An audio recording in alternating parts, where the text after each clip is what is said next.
कबीर साहब के पास में एक नवयुवक आया। उसने कहा कि मेरी इच्छा होती है शादी करूं, लेकिन शादी का झंझट देखकर डर जाता हूं। महेश परमार जी, शादी में डर भी लगता बहुत लोगों को। तो बोला कभी कभी इच्छा होती साधु बन जाऊं, पर साधुओं की तपस्या देखकर ज्यादा ही डर जाता, साधु बनने की भी हिम्मत नहीं। तो मैं क्या करूं, गृहस्थ बनूं कि संत बनूं? कबीर ने कहा सवाल तो छोटा है पर उत्तर बड़ा है, तू मेरे साथ आ। कबीर उसको लेकर गए, 20 किलोमीटर पैदल चले गए। कबीर ने कहा कि आज तुझे एक गृहस्थ भक्त के यहाँ भोजन खिलाता हूँ। गृहस्थ के यहाँ ठहरे। उस गृहस्थ भक्त ने सम्मान किया। अपनी पत्नी से कहा भागमते आज शुद्ध भोजन बनाइए, सात्विक बनाइए, थोड़ा रुचि से बनाइए। आज कबीर साहब आए हैं और उनके साथ एक चेला भी है। भोजन बना, पत्नी बड़ी खुश हुई क्योंकि वो भी भक्त थी। जो भक्त नारी होती है, संत के लिए जब भोजन बनाना हो तो बहुत खुश हो जाती है। जिला पंचायत अध्यक्ष मिथिलेश देवी अग्रवाल फर्रुखाबाद जिले की, उनके यहाँ मेरा पधरौनी का कार्यक्रम था। 14 जिलों में उनकी ज्ञान डेयरी का दूध और घी सप्लाई होता है। अनेक डिग्री कॉलेज हैं उनके पास। 2-4-6 जिलों के सबसे संपन्न व्यक्ति हैं। तो मिथिलेश देवी अग्रवाल ने, जिला पंचायत अध्यक्ष, उन्होंने अपने हाथ पूड़ी निकाला। बोले आज गुरुजी आ रहे, हम पूड़ी बनाएंगे। उनके पास में कम से कम 2-4 हजार कर्मचारी है और वो माँ हमारे लिए पूड़ी निकाल रही थी। बोले कि हमने खुद बनाया है और हमारे घर की माताओं बहनों ने बनाया है, आप खाइए गुरुदेव। मैंने कहा ठीक है, प्रसाद का भोग लगाऊंगा। वास्तव में जहाँ श्रद्धा होती है वहाँ कार्य करने में थकान नहीं आती है, बल्कि मुस्कान आती है। आज इतने बड़े कार्यक्रम का लोड इस तरह आयोजक मंडल ने लिया है, माधव इंग्लिश मीडियम स्कूल के मालिक ने और शिक्षकों ने लिया है, लेकिन हर व्यक्ति के चेहरे पर मुस्कान है। शमशेर सिंह ने प्रचार प्रसार में समर्पित काम किया है, पर वो मुस्कराता रहता बच्चा। मैं उसको भी धन्यवाद देता हूँ। क्यों? क्योंकि प्रेम और श्रद्धा है। जहाँ प्रेम होता है उस कार्य को कितना ही करना पड़े, उसके लिए थकान नहीं आती है, मुस्कान ही आती है। प्रेमी का इंतजार करने में भी गुस्सा नहीं आती है, थोड़ी हंसी आती है कि देर क्यों कर रहे हैं, जल्दी आते, ज्यादा देर उनके साथ बैठते अच्छा लग रहा है। जब प्रेम कम होता है ना, इंतजार करना पड़े तो गुस्सा आ जाती है। और कितने लोग गुस्सा में गाली भी दे देते हैं। स्वागत में भी खड़े हो, गाली भी बक रहे, कितने उल्टा पलटा काम कर रहे हैं। कभी कभी कोई नेता लेट हो जाता है, लोग बहुत गाली देते हैं और स्वागत भी उन्हीं का कर रहे हैं। अजीब स्वागत है, माला से भी स्वागत, गाली से भी स्वागत, तेरे कांटों से भी प्यार, तेरे फूलों से भी प्यार। अरे ले ले, जो भी दे दे, कुछ भी नहीं इनकार, सब तेरा स्वीकार। तू दे दे गाली, वो भी लेकर जाऊंगा। नेता वही है जो गाली खाए और मुस्कराए। नेता वही है जिसका मुर्दा जले और फिर भी खिलखिलाए। नेता वही है जिसकी खूब निंदा हो फिर भी मंच पर डटकर भाषण दे। नेता वही है दुनिया बुरा भला कुछ भी कहे फिर भी देश की सेवा में डटा रहे। ये ज्यादा अपमान से डरोगे तो कुछ नहीं कर पाओगे आप। अपमान की परवाह नहीं है, सम्मान की चाह नहीं है, अभिमान की राह नहीं है। हनुमान जी बनकर रहना है। मान अपमान सम्मान और अभिमान से ऊपर उठ गया, वही हनुमान है। और फिर वो बजरंग बली ऊंची उड़ान लेता है, फिर लंका में जा करके सीता की खोज करता है, द्रोणागिर पहाड़ उठाता है और लंका में आग लगाता है। याद रखना, मान सम्मान अपमान अभिमान से ऊपर उठ जाइए, फिर आप अपने विकास और उन्नति का द्रोणागिर पहाड़ भी उठा सकोगे, आप बुराइयों की लंका को दफन कर सकोगे, आप शांति रूपी सीता की खोज भी कर सकोगे।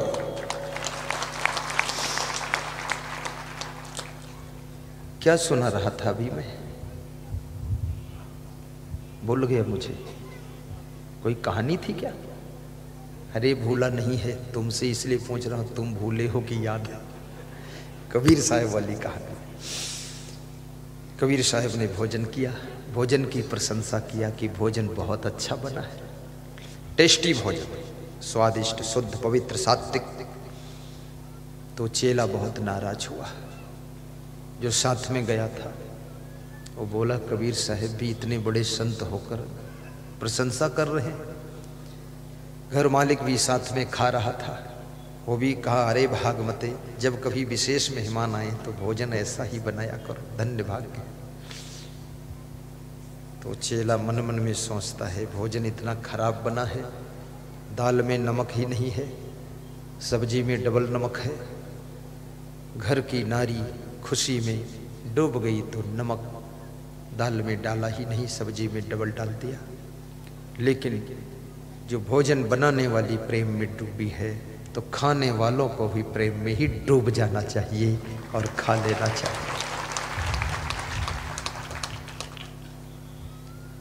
खा पी करके उठकर हाथ धोकर बैठ गए। गृहस्थ भक्त ने कहा, लाइए ग्रंथ लाइए, उसका अध्ययन करूं, दीपक जलाइए। उसकी पत्नी दीपक जलाती है, ग्रंथ रख देती है, पति पाठ कर रहा है, कबीर साहब बैठे हैं, चेला बैठा देख रहा है। दिन का समय है, सूरज निकला है, किरणें फैली है, उजाला खूब है, फिर भी दीपक जलवाया गया है। उस गृहस्थ ने कहा अपनी पत्नी से, श्रीमती इसकी थोड़ा बत्ती बढ़ाइए, उजाला कम है। तो वो नवयुवक चेला उठकर खड़ा हो गया, बोला, ये पागलों में सहन से ज़्यादा हो गया है, दिन में दीपक जलवा रहा, इसकी पत्नी भी पागल है, वो बत्ती बढ़ा रही है, मैं तो पत्नी होती तो बुझा देती दीपक। ये ऐसे घर में आए हैं। तो कबीर साहब ने कहा, ठंडे रहो, ज़्यादा गर्म मत हो। कबीर साहब वहाँ से विदा हुए। पहाड़ के टीले पर एक संत रहता था, उसके पास गए, संत से सत्संग किया। कबीर साहब प्रेम से मिले। बूढ़ा संत था, संत से पूछा, कबीर साहब ने तुम्हारी उम्र क्या है? उसने कहा 80 साल है कबीर साहब। बोले 80 है। 5 मिनट बाद फिर पूछा, कबीर साहब ने कितनी उम्र है बाबा? बोले 80 साल है। चलते समय फिर पूछा, कितनी उम्र है? बोले 80 साल है। कबीर साहब विदा हो गए, नवयुवक विदा हो गया। कबीर साहब 10 मिनट बाद फिर नवयुवक को लेकर लौट कर आए। बोले एक चीज़ भूल गई, चलो चलता हूँ। आए तो फिर पूछा उस साधु से, बूढ़े साधु से, बाबा उम्र कितनी आपकी? उसने कहा 80 है, 80 है बेटा, और कुछ नहीं। कबीर साहब 80 साल है।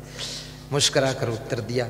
तो उस चेला ने कहा, अब की भूल जाए तो हमसे पूछ लेना, इधर मत आना, नहीं ठीक कर दूंगा तुमको। तो कबीर साहब ने कहा, बस यही बात है, ना तो गृहस्थ बनने योग्य है, ना तो संत बनने योग्य है, तो बिल्कुल अयोग्य है। गृहस्थ बनना है तो उस गृहस्थ जैसा बन। अगर पत्नी से भूल हो जाए तो क्षमा कर, मुस्कुरा कर रह, और अगर पति आज्ञा दे तो पत्नी ऐसा काम करे, अनुकूल गृहस्थी हो तो वैसी हो, और संत बन तो ऐसा बन। मैंने 4 बार पूछा इस बूढ़े संत से, उम्र क्या है? चारों बार मुस्कुरा कर उत्तर दिया, 80 साल है, 80 साल है। और तू सुन करके ही उलझ गया, गर्म हो गया कि अब की पूछना होगा, मेरे से पूछ लेना, इधर मत आना, नहीं दिमाग ठीक कर दूंगा। तो तू न संत बनने योग्य है, न गृहस्थ बनने योग्य है। याद रखना, संत तो वही बन सकता है जिसमें सहन शक्ति होती है। ये क्रोधी विरोधी संत नहीं बन सकता। खोद खाद धरती सहे, काट कूट बन राय, कटुक बचन साधु सहे, और से सहा न जाए। और कड़वे वचन जो भी सह ले वो भी साधु हृदय है। आप में से बहुत से लोग कबीर साहब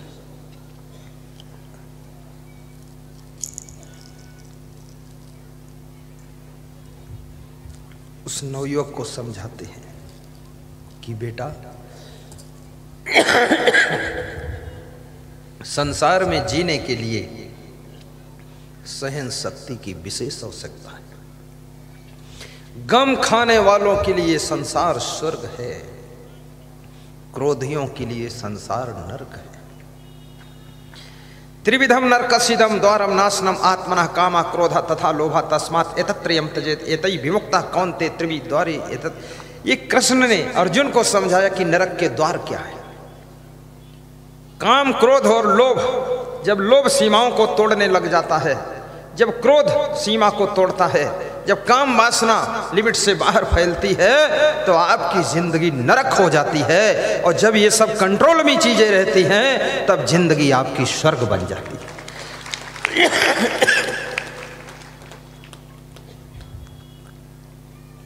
आपने देखा होगा महिलाएं घर में भोजन बनाती है, जब आग चूल्हे में रहती है, पूरे भोजन को पका करके घर भर को खिलाकर तृप्त कर देती है। और वही आग चूल्हे के कंट्रोल से बाहर होकर जब पूरे घर में फैल जाती है, तो घर को, घर वालों को भी जलाकर राख कर देती है। याद रखना, आग चूल्हे के नियंत्रण में है तो घर वालों को तृप्त करती है, और आग जब नियंत्रण को तोड़ देती है तो घर वालों को भी जलाकर भस्म कर देती है। ऐसे ये काम, क्रोध, लोभ, मोह, ईर्ष्या, द्वेष, ये सब कंट्रोल में रहना चाहिए आपके। इनको नियंत्रण कीजिए।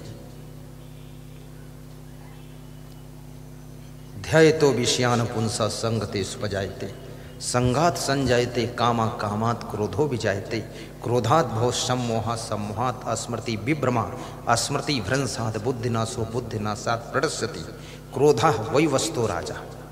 चाणक्य कहते हैं क्रोध यमराज का रूप है।